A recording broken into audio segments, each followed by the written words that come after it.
Conversaciones saludables con Rosa Quintana. ELA, una sigla que nos habla de una enfermedad cuyo Día Mundial se conmemora hoy, 21 de junio, para dar visibilidad a quienes la padecen. Esclerosis lateral amiotrófica, este es el significado. Hoy en Hub de Salud queremos saber más sobre esta dolencia y queremos saber cómo es la vida de una persona afectada. Para ello tenemos a dos invitados con nosotros. En plató nos acompaña el doctor Jesús Esteban, especialista en neurología y coordinador de la unidad de ELA del Hospital Universitario 12 de Octubre. Doctor, bienvenido. Encantado. Y también tenemos con nosotros, que en este caso está al otro lado de la pantalla, a Jorge Murillo, que padece la enfermedad. Jorge, bienvenido también tú. Muchísimas gracias por acompañarnos. Encantado de estar con vosotros. Muchas gracias por la invitación. Si os parece a ambos, vamos a comenzar realizando unas primeras preguntas al doctor. Doctor, ¿qué es y cómo actúa esta enfermedad? Bueno, la ELA es una enfermedad que definimos como neurodegenerativa porque en el fondo es un cuadro neurológico degenerativo que indica que hay un proceso progresivo que se inicia de una manera sutil pero que va a progresar y que afecta de una manera específica a un grupo de neuronas que son las que van a manejar el músculo de forma directa, que llamamos neuronas motoras. Hay dos grupos de neuronas motoras, una que está más localizada su cuerpo neuronal en la corteza cerebral y que su prolongación va a contactar como en tándem con otra neurona motora que llamamos inferior, que está distribuida a lo largo del bulbo raquídeo y de la médula espinal. Y esa ya, su prolongación es la que va a ir a contactar directamente con el músculo. Y en la esclerosis lateral amiotrófica, por definición, hay una participación de las dos neuronas motoras. Enferman, digamos, esas dos neuronas motoras, sin que, en principio, otros sistemas del sistema nervioso central estén alterados, sensitivo, control de equilibrio. Eso es lo que lo define. Y querría saber si afecta a algún sector de la población en concreto. Quiero decir, ¿más a mujeres que a hombres o viceversa? ¿Más a personas jóvenes que a mayores o al contrario? Pues en cuanto a sexos, es verdad que es un poquito más frecuente en varones, pero una diferencia que no es muy marcada, es de 1.2 a 1, es decir, que es una diferencia poco marcada. Y desde el punto de vista a la edad de inicio, es una enfermedad que puede aparecer desde edades muy tempranas, digamos desde la adolescencia, aunque es verdad que el pico de incidencia suele estar por encima de 60 años, es decir, ese sería el grueso de personas que empiezan con la enfermedad, pero hay casos desde los 18 y hasta que empiezan con 80 y con 90. ¿Y cuáles son los síntomas? ¿Cómo se realiza el diagnóstico? Pues el síntoma de alguna manera es consecuencia de ese fallo de esas neuronas motoras y por tanto los síntomas que el individuo nota son problemas de tipo motor, debilidad muscular, torpeza muscular o motora, que se inicia de una manera insidiosa, no se instaura de una manera brusca de un día para otro, sino que se va poniendo lentamente, insidiosamente, pero que tiene una tendencia a lo largo del tiempo a incrementarse progresivamente. Es verdad que en la evolución luego hay épocas o periodos que pueden estar estabilizados, pero tiene una tendencia a progresar en el sitio donde ha empezado y hay una tendencia a extenderse a implicar nuevas regiones. Vamos a escuchar ahora el testimonio de Jorge. Antes de nada, Jorge, yo creo que debemos explicar a quienes nos están viendo que tú te comunicas con un equipo ocular. ¿Nos puedes explicar cómo es este equipo y cómo lo manejas?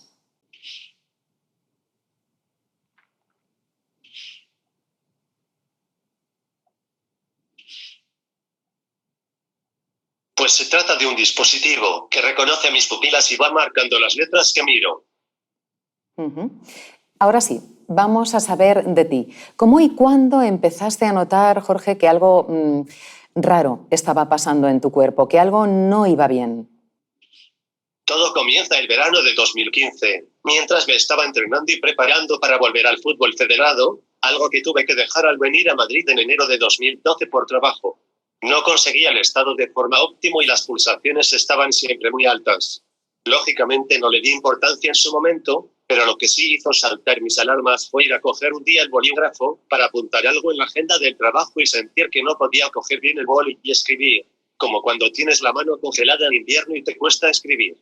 Ya unos días antes, Para nuestro tercer aniversario de novios, me había sentido muy torpe con los palillos chinos, pero, lógicamente, no le di importancia. Cuando observé mi dedo índice de la mano derecha con detenimiento, me di cuenta de que me costaba un gran esfuerzo estirarlo completamente. Al principio pensamos que era una tendinitis por el continuo uso del ratón del ordenador. Si a esto unimos diferentes síntomas como sobresaltarme por nada, emocionarme por tonterías, un poco de fatiga al hablar rápido, o ya más evidente, una sensación extraña en la pierna derecha en los entrenamientos, que resultó ser que no podía levantar bien el empeine hacia arriba, estaba claro que algo no funcionaba. Descartados los problemas físicos con el fisioterapeuta y la ansiedad, pues no tenía sentido que fuera el motivo de tener el dedo doblado, tras buscar un neurólogo con implicación, y tras varias pruebas para descartar otras patologías, el día 21 de diciembre de 2015 llegó el fatídico diagnóstico, ELA. ¿Y qué hiciste en ese momento? Quiero decir, ¿con quién hablaste? ¿Quién fue esa primera persona a quien te dirigiste?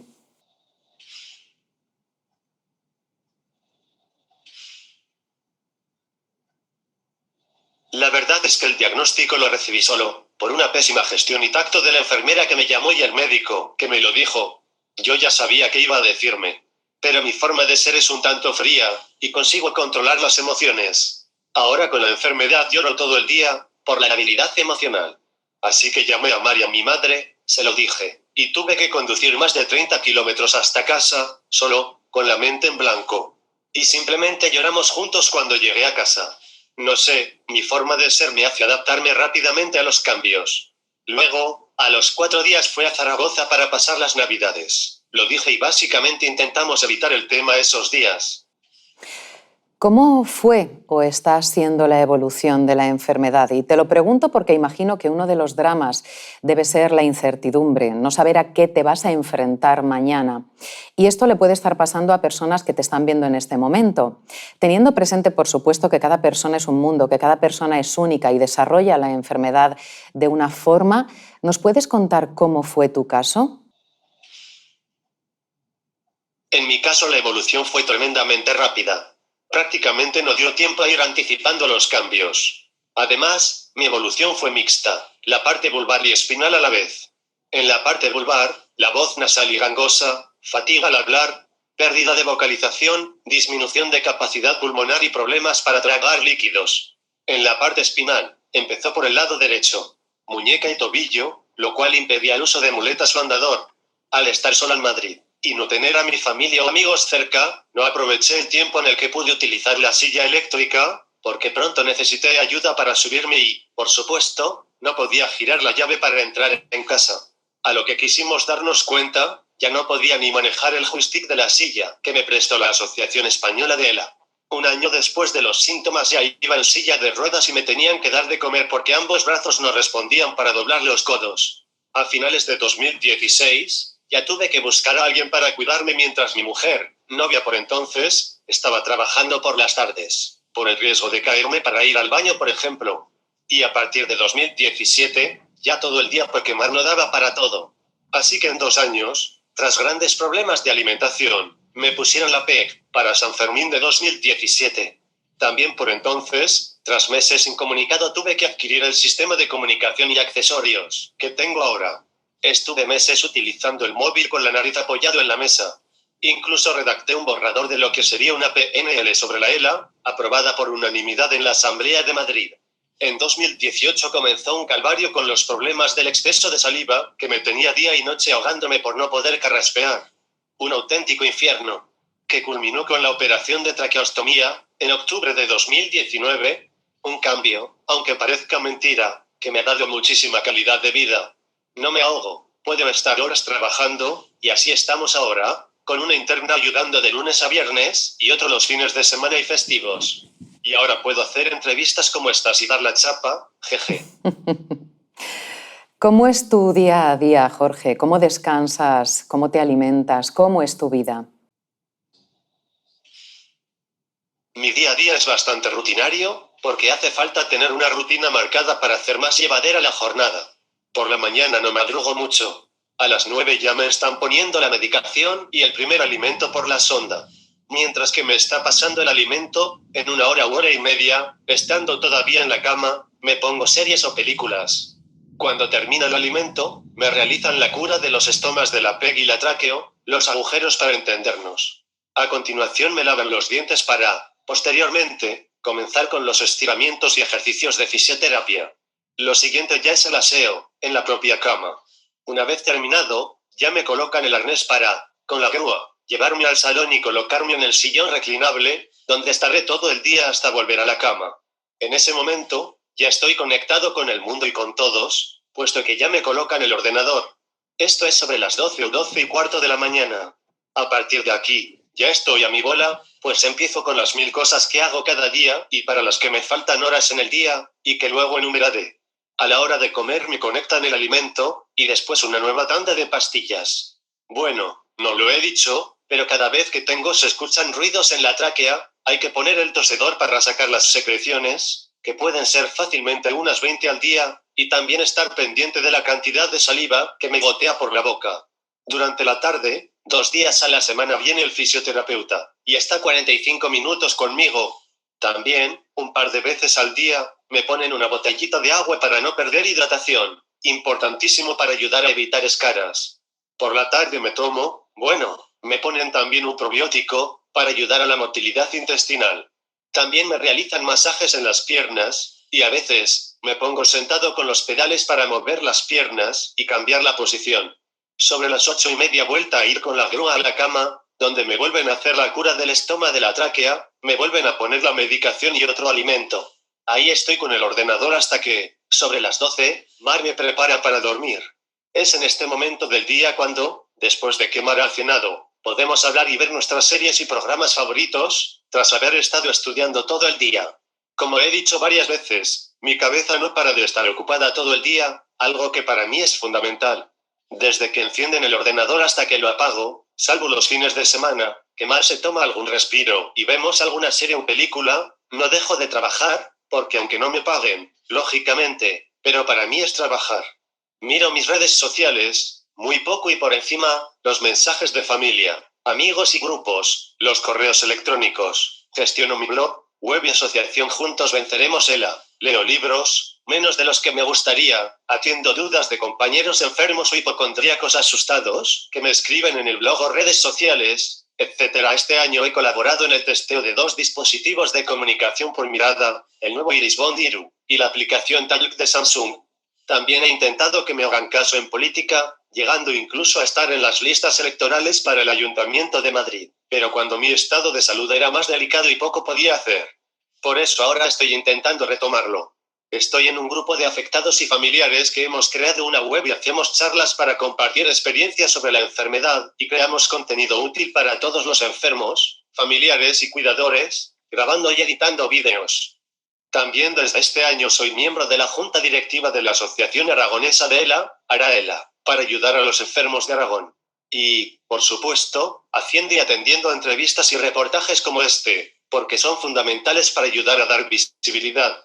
Y todo esto únicamente con el movimiento de mis ojos. La verdad es que es increíble, está clarísimo que tienes una fortaleza muy grande, que eres, como tú decías hace unos momentos, una persona que se adapta al cambio rápidamente, pero me gustaría rascar un poquito más, me gustaría saber cuál es la motivación que tú tienes, es decir, lo que te mueve para poder hacer todo eso que nos estás comentando. ¿A qué te aferras? ¿Qué es lo que a ti, en lo más íntimo, te ayuda a seguir hacia adelante, a no rendirte? Y también me gustaría, puesto que has hablado de Mar varias veces, saber cómo influye en esto tu familia, porque te casaste hace pocos años. A las ganas de vivir, a las ganas de vivir. Como he dicho, tengo la cabeza siempre ocupada, sin tiempo para pensar. Ya me parece que llevo así toda mi vida. Me aferro al amor de mi mujer, familia y amigos. Me siento útil, con muchos proyectos para ayudar a los compañeros que no tienen la suerte que tengo yo. La ELA me ha dado lo que nunca tuve claro, un sentido a mi vida, y es ayudar a mis compañeros de lucha. Eres sumamente activo, está clarísimo. Todo lo que nos has mencionado, no sé si cualquiera de nosotros lo podría llevar a cabo. O sí, si se lo propone, de verdad. Eres fundador de, por lo que has dicho, la asociación Juntos Venceremos ELA, que tiene su web, tiene su blog, que lo atiendes, tal como comentabas. ¿Qué hacéis en la asociación y realmente cuál es tu objetivo con esta iniciativa? La preparo un momento, por favor.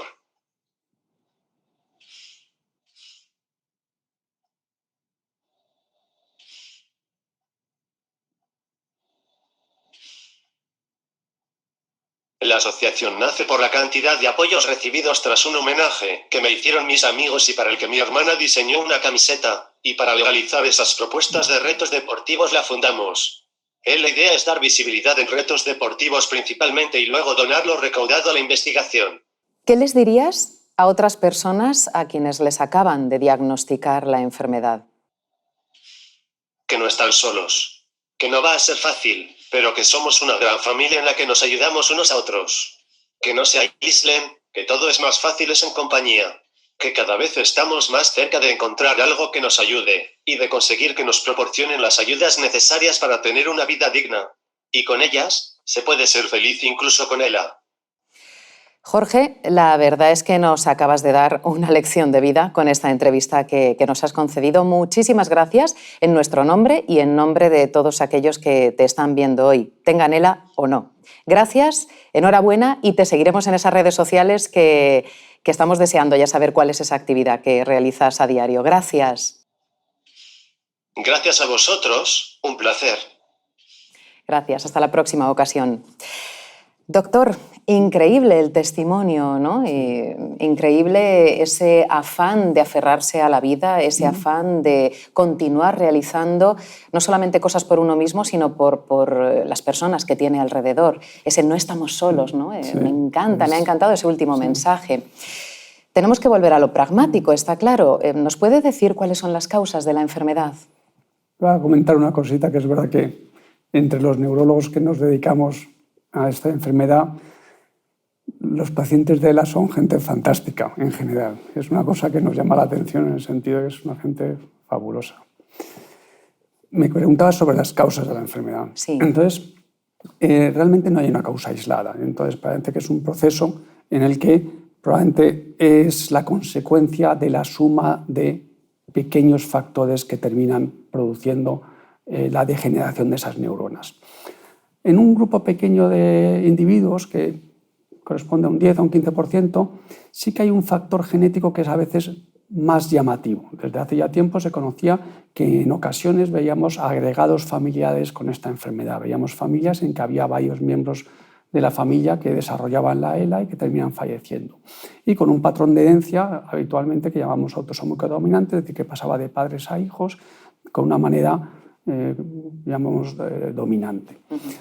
Pero en estos casos se llamaba mucho la atención en que la expresión de la enfermedad, cuando las veíamos en consulta, era idéntica a una persona que no tuviese esta historia familiar. Y realmente no sabíamos si era un caso familiar o no hasta que no le preguntábamos si había habido alguien más en la familia, porque la expresión era idéntica, la exploración era idéntica, e incluso los estudios post-mortem no había diferencias. De alguna manera lo que quería decirnos es que aunque en ese tipo de familias o esos casos más escasos había claramente un factor genético, de alguna manera ese factor genético que explicaba esos casos nos iba a ilustrar mucho sobre otros factores o mecanismos que van a intervenir en cualquier otro tipo de enfermedad esporádica. Y entonces empezó, gracias a las técnicas genéticas, a explorar esas familias en las que sabíamos que debía haber un factor genético fundamental. Y de hecho, pues el primer gen se describió en el año 92, que es uno que se llama SD1, pero que ya se vio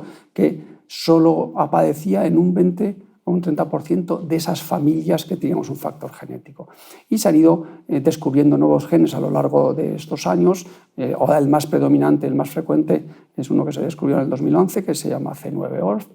Y de alguna manera lo que nos están diciendo es, primero, que hay muchos genes que pueden favorecer la enfermedad. Algunos comparten mecanismos y, por tanto, nos están hablando de factores que son importantes en el desarrollo de la enfermedad, pero incluso en esos casos familiares lo que sabemos es que tienen que haber más cosas. Uno nace con ese factor genético, vive durante muchos años perfectamente normal y al cabo de una edad, que pueden ser 30, en la familia son variables, pueden ser 30, pueden ser 60, pueden ser 80, de repente la enfermedad se desarrolla y es porque ha ido sumando pequeños factores que han terminado en un momento dado fracasando esa célula para poder sobrevivir a ese cúmulo pequeñito de factores genéticos algunos y otros ambientales. Se conocen Más factores genéticos también, no tan importantes como esas familias, en las que simplemente son factores de predisposición que le hacen a individuos tener un riesgo un poquito mayor que la población general.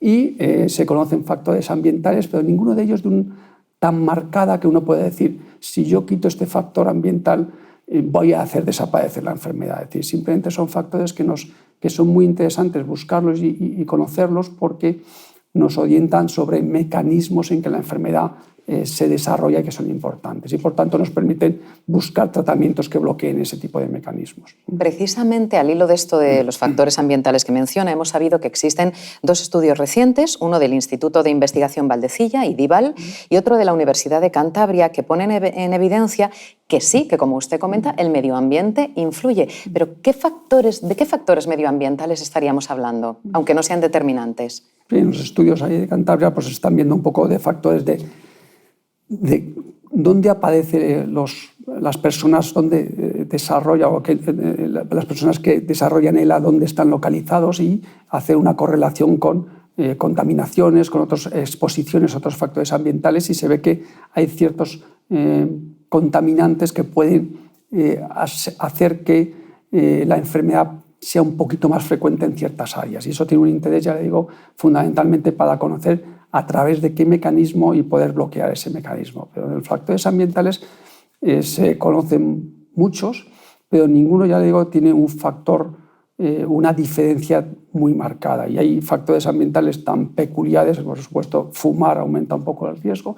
Por ejemplo, el tener el colesterol alto al inicio de la enfermedad parece que hace que la enfermedad sea menos agresiva, y incluso el estar físicamente bien condicionado y ser deportista puede ser un factor que contribuya también a tener la enfermedad.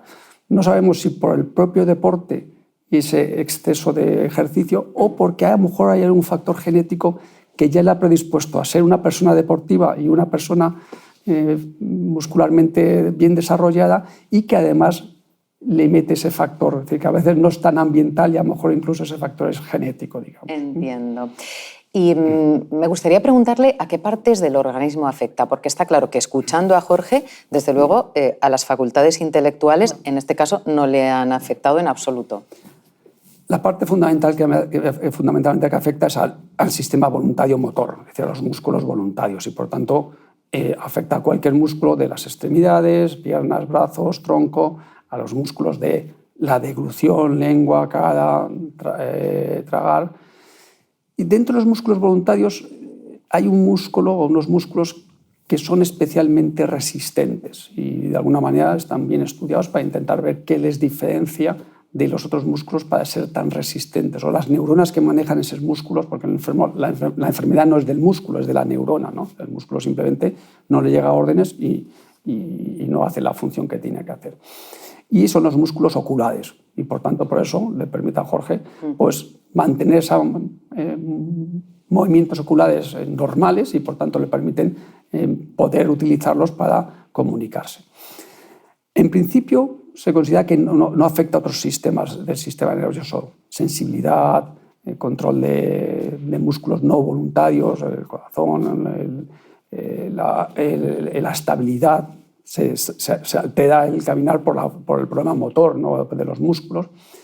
Desde el punto de vista intelectual es verdad que en principio no se afecta, pero sí que se ha visto que un porcentaje también pequeño que puede afectarse. Entonces es verdad que en ocasiones se asocia al trastorno cognitivo. En unos pequeños casos puede ser más relevante, en algunos otros pequeños casos un poco, como también contaba Jorge, de dificultad de control de emociones, que no es eso tanto un músculo voluntario, sino es algo más de tipo emocional, que su cerebro tiene esa incapacidad de controlar emociones, pero la mayoría de las personas con ELA no tiene una afectación cognitiva. Ya digo, un porcentaje sí que sabemos que lo puede tener, un 10 o un 15%, con unos trastornos que llamamos deterioro frontal, y algunos tienen un problema un poquito, llamamos también disejecutivo, que es con unas pequeñas dificultades o enlentecimiento de ciertas funciones ejecutivas cerebrales sin que tenga un deterioro marcado, porque están un poco enlentecidas, digamos.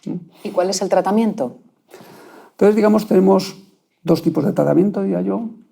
Tratamientos que van dirigidos a la enfermedad. Aquí en Europa el único que está admitido y el único que está aprobado es un fármaco, se llama Riluzol, y que se plantea que, bueno, que interfiere con una cosa que sabemos que está en exceso entre las comunicaciones de la neurona, que es un aminoácido que se llama glutamato. Y entonces el reducir ese glutamato sí que se ha visto y se ha comprobado en varios estudios de ensayos clínicos controlados con placebo, que el tomar ese producto cambia el ritmo de la enfermedad, la reduce el ritmo, aunque sigue progresando la enfermedad. Es verdad que como la enfermedad es variable de una persona a otra, pues es difícil establecer en cuánto en un individuo concreto puede modificar, pero sabemos que ese producto modifica, hace que el proceso se enlentezca. No lo para, pero lo enlentece. Hay otros fármacos que se están probando, muchos en ensayos clínicos, para modificar el curso, y últimamente los ensayos que estamos obteniendo no han llegado a ser positivos con otros productos, pero están ya rozando la positividad, probablemente en base también a que los ensayos que se están haciendo cada vez ahora son con productos mucho más eficaces y mucho mejor dirigidos a dianas que sabemos que son más relevantes en el proceso, y por tanto, de alguna manera, que probablemente van a ser más eficaces en modificar ese curso de la enfermedad. Y luego tenemos otro tratamiento, que es el tratamiento de mejorar, en el fondo, como digo, el cuerpo a esos casos que tienen un defecto genético, que nacen con él durante decenas de años, son capaces de manejarlo perfectamente sin tener nada, hasta que un poco fracasa, y por tanto el propio cuerpo sigue luchando, digamos, en limitar esa expresión y sacar rendimiento. Entonces nosotros podemos ayudarle a mejorar ciertos aspectos físicos con fisioterapia para sacar el máximo provecho a los músculos que están funcionando, a los que están funcionando bien todavía, pues para sacarles el máximo, a los que están funcionando mal, para evitar que se deterioren más por falta de fisioterapia, y una serie de tratamientos que van a contribuir a manejar otras dificultades en el día a día, pues algunos ortopédicos para poder desplazarse, para poder comunicarse, como Jorge. Se están desarrollando muchos aparatos para permitir esa comunicación que sea lo más rápida y lo más cómoda. Para la dificultad que tiene Jorge de la saliva que se acumula y que sobrepasa, pues para reducirla y que sea menos intensa. No suelen tener muchos dolores, o no es algo predominante en esta enfermedad, pero también los tienen por estar limitados en su capacidad de moverse. Por tanto, hay una serie de tratamientos sintomáticos dirigidos a ciertos síntomas que podemos algunos mejorar muy bien, otros menos intenso, y apoyos a funciones que se van perdiendo y que son vitales, como es la ventilación, en el que hay un apoyo de ventilación cada vez más variado y más eficaz, y para la alimentación, pues con medidas también un poco invasivas o con modificaciones de las pautas de alimentación. Yo sé que esta pregunta es dura, doctor, y también soy consciente de que habrá excepciones, pero sí que creo que es útil que demos el dato. Según las estadísticas que ustedes manejan, ¿cuál es la esperanza de vida desde que se diagnostica hasta el final? Sí, es una enfermedad progresiva y mortal. Es decir, que de alguna manera, aunque la experiencia de muchos de nosotros es que en ocasiones hemos tenido individuos que han tenido una enfermedad suficientemente lenta para que fallezcan de otros problemas y no de la propia enfermedad, pero claramente es una enfermedad que va a llevar a la muerte. Los tiempos es verdad que son variados, y las medias siempre son malas consejeras, porque la media no es lo que podemos decir lo que gana la media en España, y por tanto probablemente no se ajusta a lo que gana cada uno. Entonces es verdad que un 50% fallece en un plazo de unos 3 años, un 80% fallece en 5 años. Pero es verdad que hay un 20%, es 1 de cada 5, que sobrevive más de 5 años y más de 10 años. Cosas. Es decir, que el pronóstico es bastante variable. Y cuando hablamos también de esos pronósticos, hablamos desde lo que nosotros llamamos el inicio de la enfermedad, no desde el diagnóstico, digamos. Y ya para concluir, ¿cuáles son los síntomas inequívocos, si es que existen? O mejor dicho, voy a reformular la pregunta. ¿Cuándo tenemos que consultar al especialista? Sí, bueno, yo creo que los médicos de cabecera también están muy bien, o cada vez mejor, tienen mejor conocimiento de estos procesos, y por tanto ellos también son capaces de orientar muy bien los cuadros. Pero realmente el cuadro que, digamos que hay que pensar y vigilar son cuadros en el que hay un trastorno motor que se inicia progresivamente, lentamente y progresivamente. Y que cuando lo exploramos, digamos, sobrepasa en su expresión a otras enfermedades más comunes que sabemos que también podrían empezar ahí. El problema ahí un poco es que no tenemos todavía un test que nos permita decir ante la sospecha sí o no. Y entonces lo que tenemos es si los cuadros clínicos, que son problemas musculares o motores progresivos y que conllevan un deterioro, si eso, qué tipo de enfermedades podría explicar ese conjunto de datos y si con una enfermedad, un proceso común y concreto es claro que está descrito, pues no tenemos que hacer nada más, pero cuando sobrepasa eso es pensarlo para buscar esos datos clínicos que nosotros nos ayudan a confirmar el diagnóstico. La verdad es que el diagnóstico se confirma fundamentalmente por los síntomas que tiene el individuo, de cómo se inician y cómo progresan, y los hallazgos en la exploración que hacemos los médicos, los neurólogos dedicados a esto, pues con más delicadeza, en el que nos informa que hay un trastorno de esos dos grupos de neuronas. Datos que nos informan que la neurona motora superior está fallando en algún territorio del cuerpo y datos de que la neurona motora inferior también está fallando en algún territorio y que ese fallo no es debido a una terminal nerviosa aislada, sino que es algo un poquito más extenso. Dentro de las pruebas, el electromiograma, que es la prueba que más hacemos, porque en el fondo es como una exploración médica un poco más sofisticada, es lo que nos informa que algunos datos que vemos a veces de debilidad muscular no es debido a que haya un proceso muscular, sino que es debido a que el nervio no le está llegando bien al músculo y por tanto llamamos un patrón neurógeno y que, por otra parte, cuando estudiamos los nervios en sí mismos, vemos que esos nervios están transmitiendo la información bien, es decir, que no es un proceso de esa prolongación que tenemos de la neurona, sino es algo más de la propia cuerpo neuronal y que la parte sensorial, que es lo que suele pasar, está indemne. Es decir, las neuronas que se dedican a traer la información de la sensibilidad, del tacto, no se alteran para nada. Doctor Jesús Esteban, muchísimas gracias por ayudarnos hoy. Pues encantado de haber estado aquí y de poder ayudaros. Gracias, doctor. 21 de junio es el Día Mundial de la Lucha contra la ELA, esclerosis lateral amiotrófica. Desde Hub de Salud confiamos en haber arrojado un poquito más de luz acerca de esta enfermedad.